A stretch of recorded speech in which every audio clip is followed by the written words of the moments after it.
అమ్మ లేట్ అవుతుంది, క్యారెట్ తీసుకురావే. రే ఇదిగోరా, నేను నువ్వేం తినలేదని ఈరోజు నీకోసం గుడ్డు కూర చేశాను. తింటలేమ్మా. ఏం చేస్తున్నాడేంటి? సార్, నా వైఫ్ ను ట్రాప్ చేయడానికి న్యూడ్ పిక్స్ పంపిస్తావా? ఏదో మంచివాడివని జాబ్ లో పెట్టుకుంటే ఇడియట్.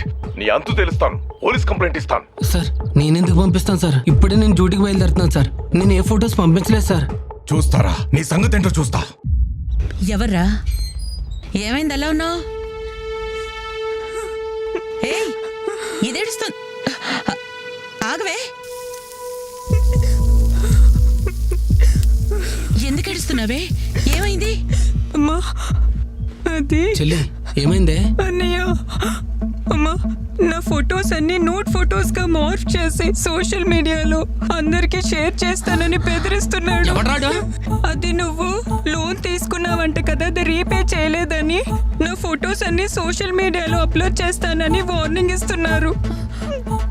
అవునరా, మేము మావి కూడా ఫోన్ చేసి నువ్వు తీసుకున్న లోని వాణ్ణి కట్టమని గోల్ చేస్తున్నారంట, లేదంటే ఇంటికి వస్తామని బెదిరిస్తున్నారంట. నేను తీసుకున్నది 20,000 అమ్మా, కట్టింది 45,000. ఇంకా ఎంత కట్టాలంట? మరి ఏంద్రా ఈ గొడవ?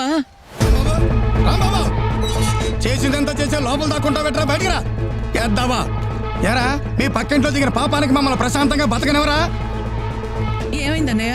ఏమైందని నెమ్మదిగా అడుగుతా వింటమ్మా. మీ ఓడి ఎవరి దగ్గర లోన్ తీసుకున్నాడంట, అది కాస్త ఎగ్గొట్టాడంట. ఆ యదవులందరూ నాకు కాల్ చేసి నన్ను నా కుటుంబాన్ని బండబూతులు తిడుతున్నారు. అయినా పోయిపోయి వాళ్ళందరికీ నువ్వు నా నెంబర్ ఎందుకు ఇచ్చావురా? ఒక్క నిమిషం బాబాయ్, మా పక్కింటి నెంబర్లు, మా బంధువుల నెంబర్లు మీకెలా వచ్చినాయిరా? యాప్ ఇన్స్టాల్ చేసినప్పుడే మొత్తం నీ అన్ని డీటెయిల్స్ వచ్చేసినాయి, అర్థమైందా? నీ ఫోటోస్, నీ వీడియోలు అన్ని వచ్చినాయి. రే, తీసుకున్న దానికి అసలు దానికి మొత్తం వడ్డీ కట్టేశాను కదరా.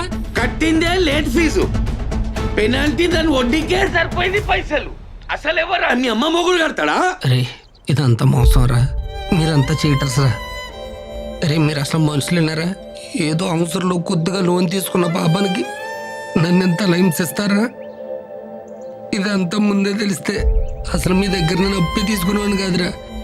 చెలగల్లన్న రక్తం అంతా పీల్చేస్తున్నారు కదరా. అరే అరే, ఇవన్నీ అప్పులు తీసుకున్న ముందు ఆలోచించాలి. కడతావా చేస్తావా? మొత్తం అయిపోయి నేను చచ్చిపోయా.